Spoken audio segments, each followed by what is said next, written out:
Saya Trianshu Suroso akan menjelaskan tugas paper 2 yang bertema prosedur desain aliran kritis dan aliran superkritis. Aliran air dalam suatu saluran berdasarkan tekanan muka air dapat berupa aliran saluran terbuka maupun aliran pipa. Kedua jenis aliran tersebut sama dalam banyak hal, namun berbeda dalam satu hal yang penting. Aliran saluran terbuka harus memiliki permukaan bebas yang dipengaruhi oleh tekanan udara atau disebut juga tekanan atmosfer kecuali oleh tekanan hidrolik. Sedangkan aliran pipa tidak demikian karena air harus mengisi seluruh saluran. Aliran kritis merupakan aliran yang mengalami gangguan permukaan seperti yang diakibatkan oleh riak yang terjadi karena batu yang dilempar ke dalam sungai tidak akan bergerak menyebar melawan arus. Aliran dapat dikategorikan aliran kritis apabila flow memiliki nilai sama dengan 1. Sedangkan aliran superkritis, aliran ini kedalaman aliran relatif lebih kecil dan kecepatan relatif tinggi. Segala riak yang ditimbulkan dari suatu gangguan adalah mengikuti arah arus. Apabila bilangan flow lebih besar dari 1, maka aliran tersebut termasuk aliran superkritis.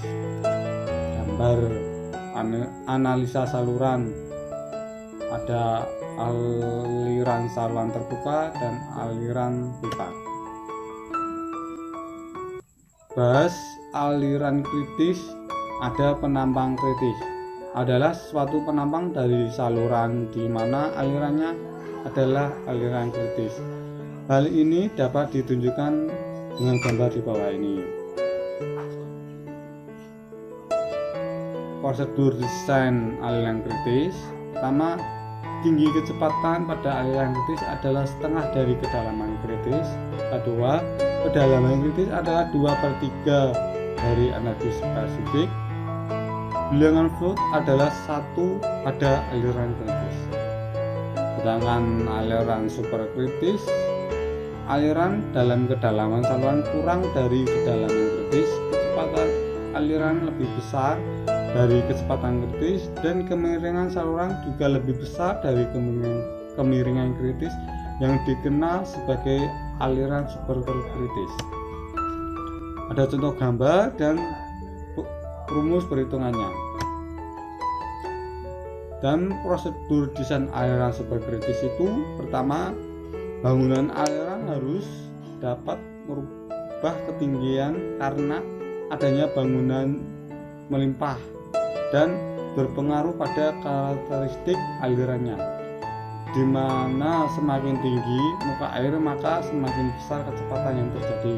Kedua, pola aliran pada daerah hulu merupakan aliran subkritis, kemudian menjadi kritis pada saat melawan bangunan melimpah.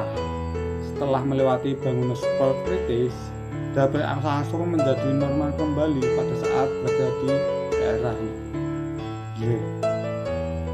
Itu penjelasan dari saya. Terima kasih. Assalamualaikum warahmatullahi wabarakatuh. Halo teman-teman, perkenalkan nama saya Purwanto. Saya mahasiswa dari Universitas 17 Agustus Semarang tahun ajaran 2018-2019. Kemudian di sini saya akan mencoba menggambarkan sebuah bangunan pada bendung, yaitu satu bangunan bagi dan bangunan sadap. Apa itu yang dimaksud dengan bangunan bagi? Bangunan bagi adalah bangunan yang berfungsi untuk mengalirkan air dari saluran primer atau sekunder menuju ke dua buah saluran atau lebih yang debitnya lebih kecil. Kemudian letak dari bangunan bagi berada pada titik ujung bangunan sekunder atau primer. Di dalam bangunan bagi terdapat 3 bagian, yaitu 1. Pintu pengukur. Pintu pengukur berfungsi untuk mengukur atau mengatur debit air yang akan dilaluinya. Kemudian yang kedua adalah pintu pengatur. fungsinya adalah mengatur taraf muka air yang akan melaluinya. Kemudian kombinasi di antara keduanya bisa menggunakan sebuah balok sekat, digunakan untuk sebagai penutup. Oke, kita lanjut ke bangunan sadap. Apa sih yang dimaksud dengan bangunan sadap? Bangunan sadap adalah bangunan yang dibangun atau berfungsi untuk mengambil air dari saluran primer menuju ke sekunder. Kemudian bagian-bagian yang terdapat pada bangunan sadap. 1. Saluran tersier. Saluran tersier ini terdapat setelah melewati bangunan pengambil. Yang kedua adalah bangunan safety atau pintu safety. Pintu safety ini berfungsi untuk penahan air jika sewaktu-waktu ada kerusakan pada pintu utama. Yang ketiga adalah pintu utama. Pintu utama ini sebagai pengatur debit aliran air yang akan dibagi menuju ke jaringan-jaringan air yang akan dilaluinya. Sekian dari kita, tetap semangat dalam belajar untuk menambah wawasan.